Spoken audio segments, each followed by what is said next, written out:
Victor Ségalin voit le jour à Brest le 14 janvier 1878 au 17 rue Massillon, d'un père occupant une modeste fonction au commissariat de la Marine et d'une mère organiste à l'église Saint-Martin. Ses études débutent dans une institution jésuite de la rue Foix où il se montre assez bon élève, doué notamment pour la musique et les lettres. Mais au baccalauréat, il bute sur l'épreuve de mathématiques, ce qui lui vaut une retraite de vacances au collège de Lesneven.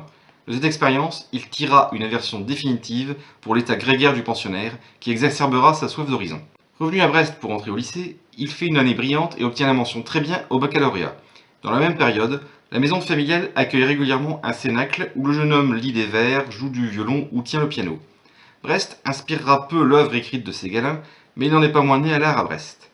N'ayant pas l'acuité visuelle requise pour devenir marin, le jeune Victor est orienté par ses parents vers la médecine, pour laquelle il n'a cependant pas la vocation et qu'il envisage que comme une voie pécuniaire. Durant ses études préliminaires à Rennes, il refuse de se diriger vers la Sorbonne, rêvant devenir médecin de marine. Il entre donc à l'école de santé navale de Bordeaux en 1898, puis publie sa thèse en 1902. L'année suivante, après le stage réglementaire à Toulon, Ségalin rompt à les amarres et embarque à bord de l'aviso Durance, dans l'espoir de rencontrer Paul Gauguin à Tahiti. Trop tard, quand le navire accoste, le peintre vient de mourir.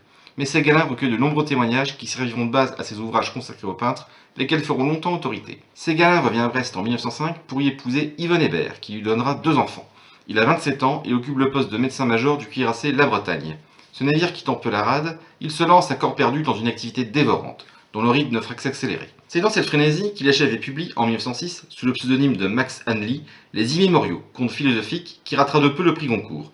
La même année, il rencontre Claude Debussy, avec qui il noue une amitié qui durera jusqu'à la mort du musicien. Mais Brest reste associé à la contrainte pour Ségalin, qui rêve de partir pour l'Extrême-Orient. Ségalin apprend donc le chinois et obtient un poste d'élève-interprète de la marine en Chine. Après une longue expédition aux confins du Tibet, il s'installe à Pékin en 1909. La culture chinoise l'inspire comme jamais. Il entame Le Fils du ciel, René Leys, Stèle et Équipé. Lorsque le docteur Gérald Benny meurt en 1911 suite à une épidémie de peste qui ravage la Mandchourie, Ségalin se porte volontaire pour le remplacer. Une fois l'épidémie passée, Ségalin assiste à la chute de l'Empire en 1912 et devient médecin de Yuan Shikai, premier président de la République de Chine. En 1913, il entreprend une nouvelle expédition archéologique et ethnographique, brutalement interrompue l'année suivante par la guerre. Ségalin retourne à Brest pour soigner les marins blessés, mais ce travail monotone lui pèse. Il réclame un poste au 1er régiment de fusiliers marins et rejoint les tranchées de Nieuport en 1915. Une gastrite aiguë lui vaut d'être évacué et renvoyé à Brest en 1916. Le jour, il exécute d'ingrates tâches administratives en tant que secrétaire du directeur du service de santé. La nuit, il écrit sans relâche. Sentant que ses forces le quittent et que le temps lui est compté, il publie coup sur coup Peinture, Hommage à Gauguin, Voyage au pays du réel et bien d'autres récits. Au mois de décembre, il a l'occasion de retourner en Chine en tant que médecin et interprète. Il la saisit malgré sa santé déclinante, l'appel de cette terre de cœur étant plus forte que tout. Sur place, il étudie la statuaire chinoise et bouscule les idées reçues dont elle fait alors l'objet en Occident.